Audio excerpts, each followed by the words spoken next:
Hey there, my name's Tom, one of the paramedics here at Advent Health Altamonte Emergency Department. I'm going to show you guys a quick way to do a couple of EKGs. First way being, or two different ways, I'm sorry. First way being with an order from the doctor or from the nurses placing it in. On this machine as well as the others, you need to hit the sync button, which is going to be up here in the top corner, or down here on the keypad.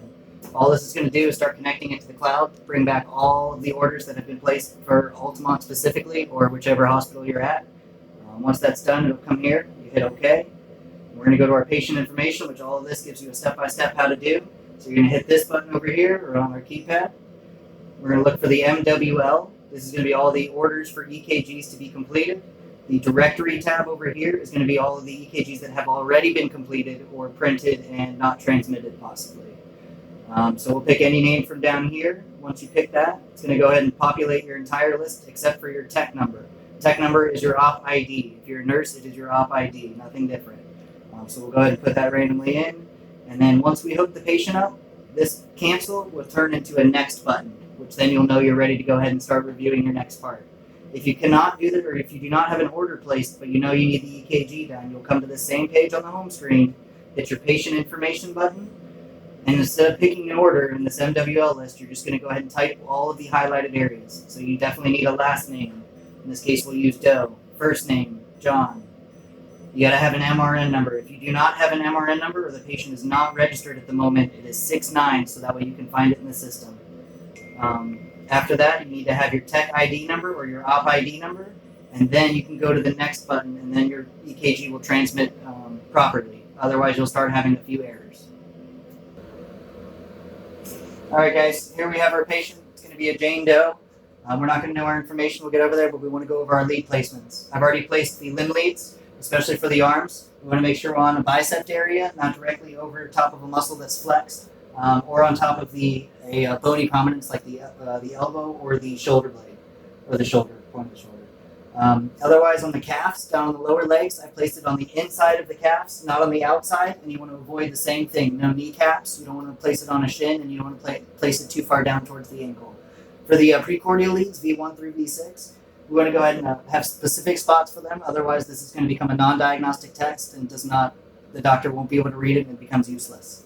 V1 and V2 are going to be up in the sternal cavity up here. It's going to be just off the sternum to where you're going to be in between the fourth intercostal space on each one. Unfortunately, if you have a very well-endowed woman or somebody that's got it up there that's not male, you're going to have to place these so that way you get to the chest cavity. You cannot place it on breast tissue, otherwise it's just going to cause too much artifact and not be a diagnostic test as well. For V3, for V6, you're going to start with V4. It's going to be mid-clavicular, straight down, right in the fifth intercostal space. You can feel these ribs and the gap between them, and you want to ride that the whole way across horizontally. V3 is going to be over here towards the sternum as well, but just off. We're going to do V6, exactly lateral, along the same horizontal line because we want the same intercostal space. And V5 is going to be right in between both of those, along the same horizontal aspect again.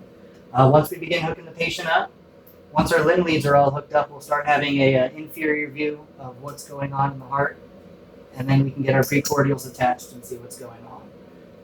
With a patient that lays perfectly still and has no muscle contraction, we should see a perfect EKG, but there are a few complications that happen when doing EKGs where it causes too much artifact, and it might not be the patient. It could be a technical issue, which work your way backwards. If you start having issues, you start at your leads. Make sure your leads are all sticking to the patient. Make sure your leads are attached to each other and attached to the wire. And finally, make sure it's all attached to the box in the middle. And I guess finally after that, make sure it's plugged into the back of the machine correctly as well. From here, if you've noticed, we talked about earlier, once all the information is typed in, that's important. A next will appear once the patient is hooked up. We do see that, so we'll hit next, and we'll take a view of the EKG. It's a little difficult to see, but if you can tell, all of these lines are very flat. We have a nice isoelectric line going straight across, and this is an easy diagnostic test. Up in the top, it'll rattle off a bunch of different things, which you can ignore. It's just the machine trying to figure out what it's doing. From here, you're going to want to hit the EKG button, and it'll go ahead and take a picture of that. But before, I'd like to show you some of the artifact from issues that are going to be caused. Jane, if you can go ahead and cross your arms for me. If you notice, this becomes a huge up and down. There's going to be a lot of artifact, which is the little squiggles, and it's unable to be tested. You can't see any waves through here, so the doctor won't accept this as an EKG. You can go and place your arms by your side for me. If your patient is cold or shivering or anything with muscle tension, It's also going to be big time issues. As you see now, we've gone back and kind of leveled out. We're still going to have a little bit of changes, but that's okay. That's normal patient breathing and moving. Can you go ahead and try to shiver for me a little bit, Jane? And kind of see what we see on here? Perfect. And as you can see, she's not an A-flutter or anything crazy like that. This is just going to be her moving around and shivering. Again, a non-diagnostic test that we will not be able to use for a doctor.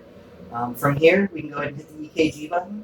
And unfortunately, this is one of the newer machines, which is not as smart as the older machines. It's going to give us whatever picture is on the screen as soon as we hit EKG. Your older machines will actually give you the best picture out of everything that is recorded for that time.